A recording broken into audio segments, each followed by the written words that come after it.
Look at the men who served at sea before shaker bottles, pre-workouts, and tubs of vanilla powder lined every store shelf. Long before fitness marketing turned breakfast into a supplement ad, Navy crews were waking before sunrise, hauling lines, climbing ladders, scrubbing steel decks, loading equipment, and working in rolling weather with a kind of hard, practical strength that did not come from a plastic scoop. Many of these men stayed thick through the shoulders, steady through the legs, and durable through the back well past 50, even while eating meals so plain most people today would walk right past them. Their edge was not some miracle genetics or hidden laboratory formula. It was a brutally simple breakfast system built from cheap staples that fed muscle, steadied energy, and kept working men functional for hours. And what is remarkable now is that modern nutrition science has finally caught up to what old Navy kitchens learned through repetition, necessity, and thousands of mornings at sea. Before we begin, tell us in the comments whether your breakfast actually keeps you strong until noon, or whether you crash a few hours later and start reaching for coffee, sugar, or snacks. We read every comment, and your answer helps shape the next videos. Now let us go back and rebuild strength the old way, starting with number 4. Number 4. The Iron Spark. Blackstrap molasses. In old shipboard meal systems and working-class coastal kitchens, molasses was not viewed as dessert, it was fuel. A spoonful stirred into hot porridge or spread across rough bread gave sailors something far more useful than sweetness. It gave them density. When a breakfast had to be cheap, shelf-stable, and physically meaningful, molasses kept appearing because men who ate it could keep moving through cold mornings, wet conditions, and long hours before the next proper meal. Today, we know why that mattered. Blackstrap molasses is one of the few low-cost traditional foods that carries a surprisingly concentrated load of iron, potassium, calcium, and magnesium in a form that pairs well with a carbohydrate meal. That combination matters much more after 50 than most people realize.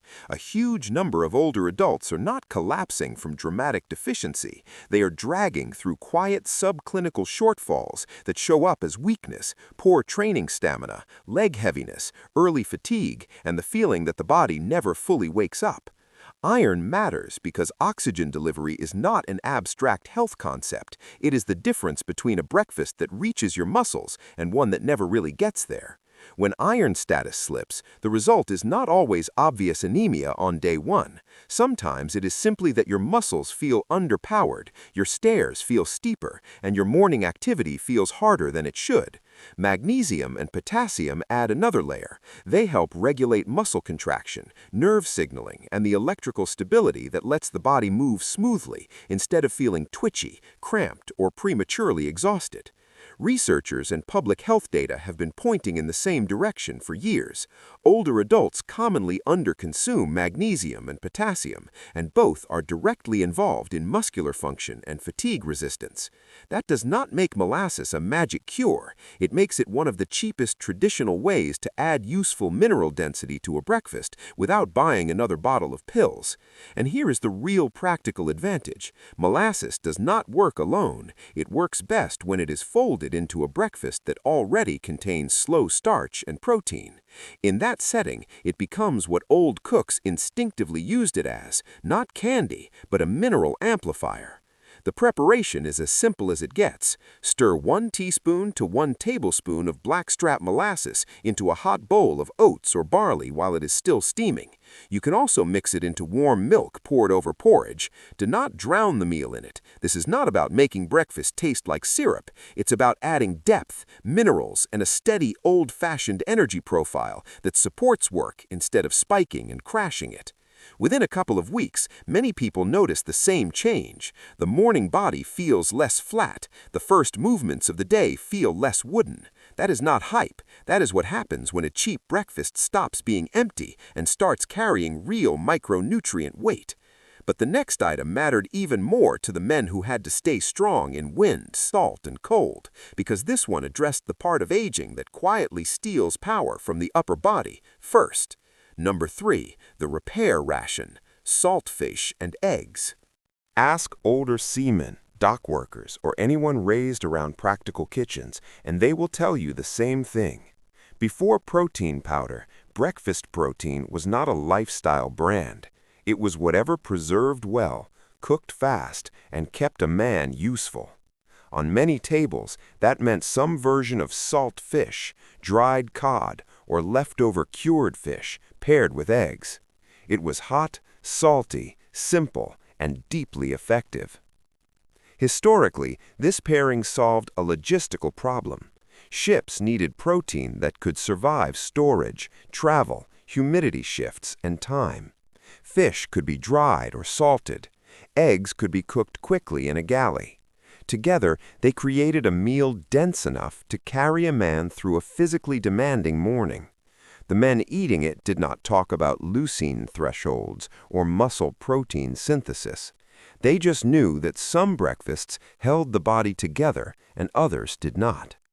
Modern physiology now explains exactly why this pairing was so powerful. After 50, the body becomes less responsive to small doses of protein. This is one reason people can feel like they are eating enough, but still getting weaker, softer, or slower to recover. Researchers often describe this as anabolic resistance. In plain language, your muscles need a clearer signal to repair and maintain themselves than they did when you were younger. Eggs are one of the most efficient foods for delivering high-quality protein in a highly usable form. Fish adds more complete protein, plus, depending on the type, omega-3 fats that help support muscle function and inflammatory balance. Together, they create a breakfast that does something powders promise, but many cheap breakfasts fail to do. They send a strong rebuilding signal early in the day. That matters more than most people think. Muscle loss after 50 is not only about what happens in the gym. It is also about how many hours you spend underfed at the tissue level. If breakfast is just toast, cereal, or coffee, you can go half the day without giving muscle any meaningful building material. Repeat that for years, and the body shrinks where it matters most: shoulders, back, glutes, thighs, grip. This is why older adults often report feeling weaker in completely ordinary tasks. Carrying groceries feels heavier. Standing from a low chair feels slower. Climbing stairs takes more deliberate effort. The body is not always failing from age alone. Sometimes it is simply under-signaled and underfed at the exact times repair should be happening. The Old Navy breakfast corrected that problem right away. A small serving of flaked salt fish, cooked gently and mixed with 2 or 3 eggs, created a breakfast with enough protein quality to matter. Today, if salt fish is not practical for you, canned sardines, canned salmon, or a modest portion of leftover white fish can perform a similar role. The principle matters more than reenacting history perfectly. Use a small amount of desalted cod or another prepared fish and warm it lightly in a pan. Add 2 or 3 eggs and scramble gently until just set. Do not overcook it into rubber. The point is not to punish the food. The point is to produce a soft, savory, protein-dense breakfast that the body can use easily. If you tolerate it well, eat it alongside your grain base instead of on top of bread alone. Give this breakfast 2 to 4 weeks, especially if your usual mornings are low in protein, and you may notice a different kind of change than the one promised by flashy fitness products. Not a jittery surge, not a fake pump. Something better. Better recovery, less mid-morning weakness, more stability in the shoulders and legs, a body that feels fed instead of merely stimulated. And yet, even this was not the true foundation, because protein can repair muscle, but it cannot do much if the body keeps running out of stable fuel halfway through the morning. The next item is where the old system starts to reveal why these breakfasts worked so well for strong men after 50. Number 2, the slow burn furnace, oats and barley porridge. This was the quiet engine of the whole meal. Across military, maritime, and industrial history, some form of hot grain porridge appears again and again wherever men had to work in cold air, wet conditions, or long shifts without constant eating. Oats and barley were cheap, filling, compact to store, and forgiving to cook. More importantly, they released energy differently than refined food. Old cooks knew the result, even if they did not know the chemistry. Men who started the day on hot porridge could work longer before fading. Men who started on sweet bread or thin fare often looked for food again much sooner. That difference was not imagination, it was metabolic structure. Oats and barley are rich in viscous, soluble fibers, especially beta-glucans, which slow gastric emptying and flatten the glucose curve after a meal. That means the breakfast does not rush into the bloodstream and disappear. It arrives in a steadier stream. For people over 50, this matters enormously because blood sugar volatility becomes more punishing with age. The body tolerates chaos less gracefully. Energy swings feel sharper. Crashes feel deeper. Hunger comes back faster. Mood and stamina get pulled around by meals that digest too quickly. Now connect that to muscle. When energy availability swings wildly, the body is more likely to drift into that familiar pattern of morning strength followed by mid-morning emptiness. The legs feel heavy, the back feels tired too early, the mind loses sharpness. Many people interpret that as simply getting older. Sometimes it is just bad breakfast architecture. Barley adds another advantage that made it ideal in old institutional kitchens. Its fiber and starch structure are especially effective for extending satiety and slowing the rate at which energy is released. Oats bring texture, warmth, and an easy cooking profile. Together, they create something far more valuable than a bowl of carbohydrates. They create a controlled burn. Research on oats, barley, and beta-glucan-rich meals has repeatedly shown improvements in glycemic control, fullness, and more stable post-meal energy handling. That is not glamorous, but it is exactly what a working breakfast is supposed to do. It is supposed to keep you physically useful without forcing you to live on caffeine and snacks. Here's where most people get it wrong today. They make oatmeal so sugary, so thin, or so stripped of structure that it behaves less like a shipboard breakfast and more like dessert. The old version was thicker, saltier, and sturdier. It was meant to sit in the stomach and work for a living. To prepare it properly, cook rolled oats with a smaller portion of barley flakes or pre-cooked barley in water, or in a mix of water and milk, until it becomes thick enough to hold a spoon upright for a moment. Add a pinch of salt. That matters. Salt is not the villain in every context. In a physically active, sweating body, a small amount can make a simple grain meal more functional and more satisfying. Stir in a modest amount of butter if desired, and save the sweetness for the measured molasses rather than loading it with sugar. Eat it hot and eat enough that it functions as a real meal, not a tasting portion. This is the part of breakfast that extends the usefulness of everything else. It stretches the protein signal, it slows the mineral release, it stabilizes the whole system. Within days, many people feel the difference. The 10 a.m. drop weakens. The compulsive need for second breakfast eases. The body feels less frantic and more anchored. But the final item is the one that explains why this breakfast built thick, practical strength instead of just temporary fullness.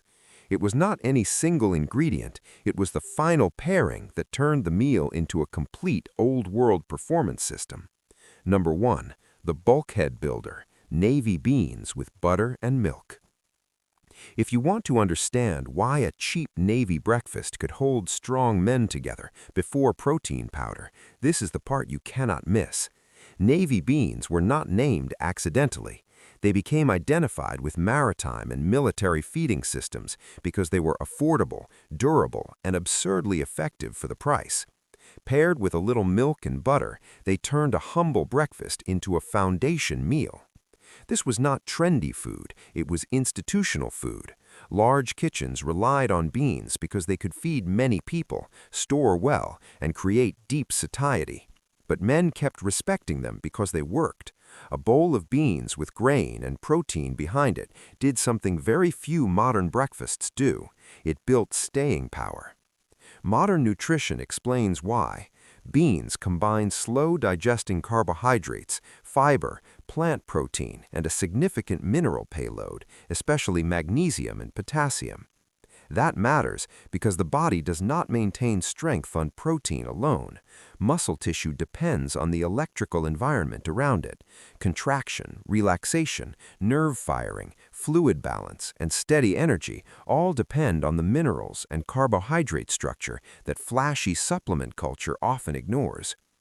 There's also another overlooked advantage. Beans are one of the best budget foods for reducing the speed of digestion across an entire meal. When eaten with grains, fat, and protein, they lower the overall glycemic impact and create a longer runway of usable energy.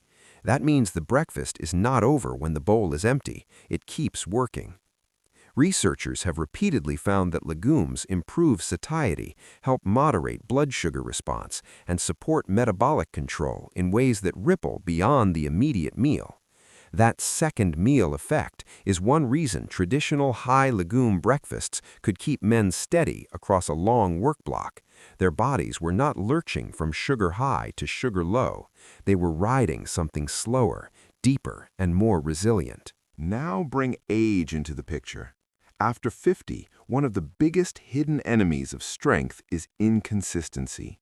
Inconsistent fueling, inconsistent recovery, inconsistent blood sugar, inconsistent appetite. The body thrives on regularity, and beans help build that regularity into breakfast better than almost any other food at this price point.